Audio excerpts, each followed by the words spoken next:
అండి welcome to my channel me వాగుడికాయ్.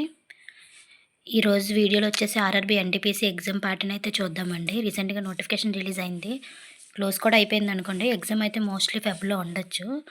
So NTPC exam వచ్చేసరికి CBT 1 అండి. ఫస్ట్ 100 క్వశ్చన్స్ ఉంటాయి. General awareness 40 questions, quantitative aptitude 30 questions, general intelligence and reasoning 30 questions అండి. 1/3 negative marking ఉంటుందండి. అలానే CBT 1 మీది clear అయిపోయిన CBT 2 ఉంటుందండి. అది 120 క్వశ్చన్స్ ఉంటుంది total. General awareness 50 questions, quant 35 and reasoning 35 అండి.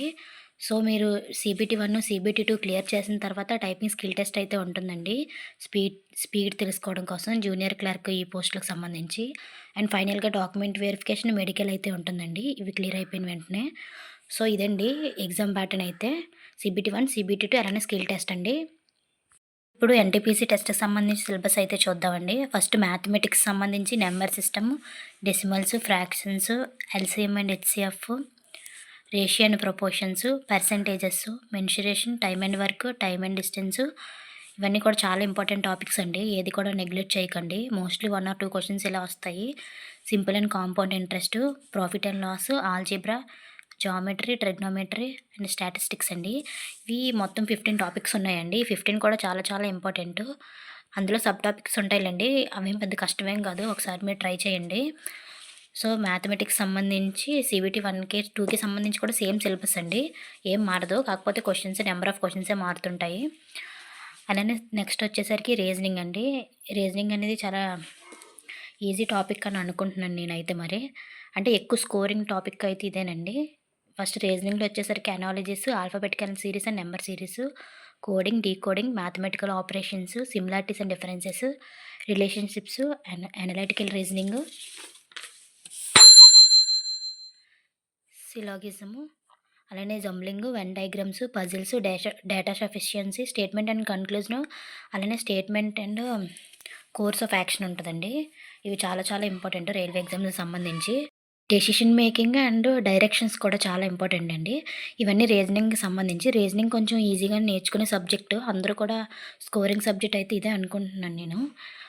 నెక్స్ట్ వచ్చేసరికి జనరల్ స్టడీస్ అండి.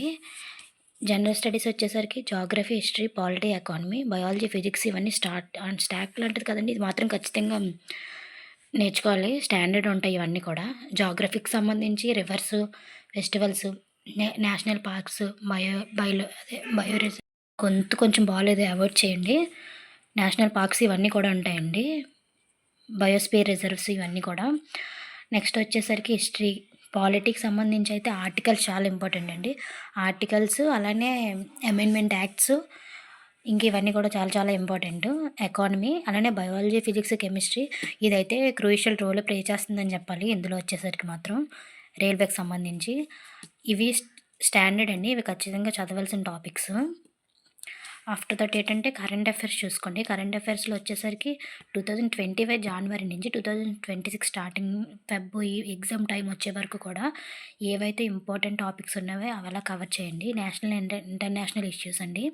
అలానే గేమ్స్, స్పోర్ట్స్ ఇవి కూడా చాలా చాలా ఇంపార్టెంట్. సైన్స్ రిలేటెడ్ అంటే ఇస్రో, DRDO ఇలాంటి పెద్ద పెద్ద ఇన్స్టిట్యూట్స్ ఉంటాయండి.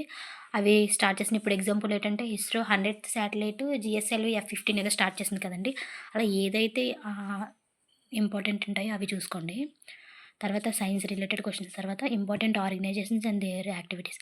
ఇంపార్టెంట్ ఆర్గనైజేషన్స్ అంటే WHO, వరల్డ్ హెల్త్ ఆర్గనైజేషన్ ఎక్కడుంది? Geneva, Switzerland. ఇప్పుడు ఇలాంటి ఇంపార్టెంట్ ఆర్గనైజేషన్స్ అన్నీ కూడా ఎక్కడుంటాయి? వాటి హెడ్ క్వార్టర్స్ ఎక్కడ? ఎప్పుడు స్టార్ట్ అయ్యాయి? అవి రీసెంట్గా ఏదైనా వర్క్ చేశాయా? ప్రాజెక్ట్ ఏంటి? అవి చాలా ఇంపార్టెంట్ అండి.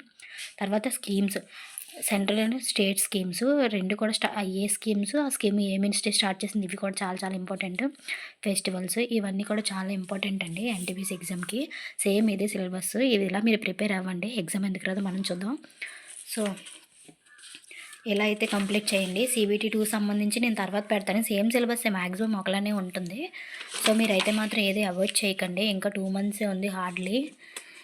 సో నేను మీకోసం అయితే రేపు సూపర్ ఎగ్జైటెడ్ న్యూస్ అయితే తీసుకొద్దాం అనుకున్నాను. రేపు చెప్తాను ఆ విషయం నేను. థ్యాంక్ యూ సో మచ్ అండి for watching our videos. See you on the next blog అండి. Do subscribe. Thank you all.